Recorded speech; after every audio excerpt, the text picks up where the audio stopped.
Salut les amis. Parlons de l'élection américaine et de ses enjeux cachés.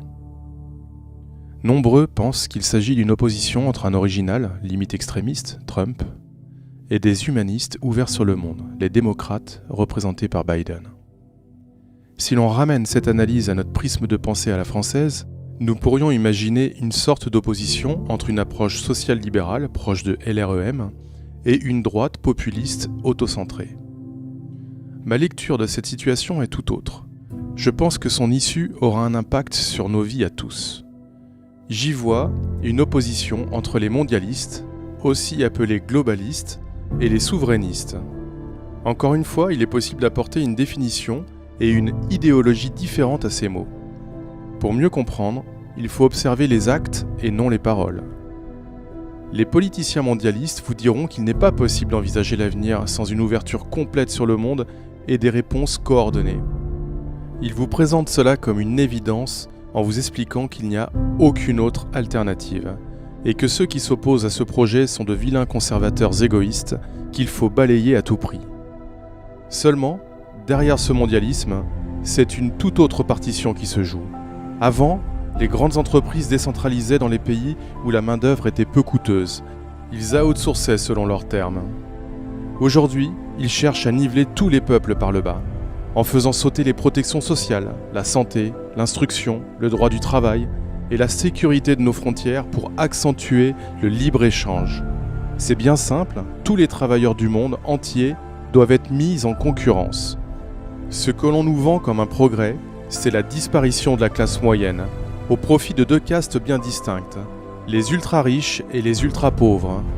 Si ce plan réussit, vous pourrez définitivement oublier le déjà bien entaché liberté, égalité, fraternité. En face, nous avons les souverainistes. Historiquement, ces mots nous font penser à l'extrême droite. Pour ma part, je suis ouvert à tous les peuples, et le racisme ou la peur de l'étranger n'ont jamais hanté mes pensées. Revenons à nos élites mondialistes. Pour eux, être souverainiste serait un mal, une forme de pensée réservée aux imbéciles qui se livrent à toutes les formes de complotisme. Mais faisons un parallèle avec votre maison et votre famille. Quelles règles de sécurité appliquez-vous dans votre domicile ? Que faites-vous pour protéger celui qui partage votre vie et vos enfants ? Je pense sans me tromper que vous êtes souverain en votre demeure. J'entends par là que la plupart des parents prennent les décisions ensemble et se protègent eux et leurs enfants. Pourquoi ne pas étendre ce raisonnement à votre nation ? Qui prend toutes les décisions en France et dans les autres pays ? Vous sentez-vous représenté ? Accepteriez-vous qu'un tuteur entre chez vous et vous impose les règles de vie de votre famille ? Selon mon analyse, une ouverture sur le monde sans règles et la création d'une gouvernance mondiale nous mènerait à une dictature certaine. Si vous suivez l'actualité autre que celle de votre pays, vous comprendrez que l'action des élites mondialistes est coordonnée et qu'ils cherchent à rendre impossible toute opposition.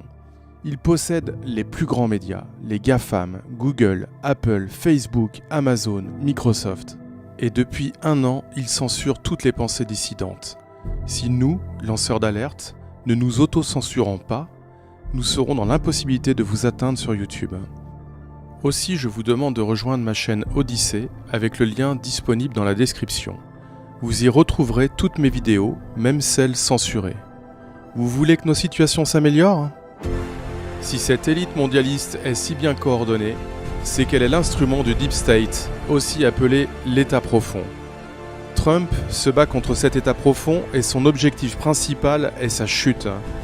C'est la raison pour laquelle vous avez vu tous les médias et politiciens mondialistes rapidement féliciter Biden alors que l'élection n'était pas terminée. À leurs yeux, cette élection ne peut être perdue.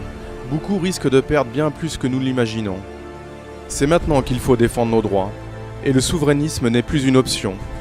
Le peuple de chaque pays doit être souverain, et les décisions doivent être prises pour répondre au bien-être du plus grand nombre.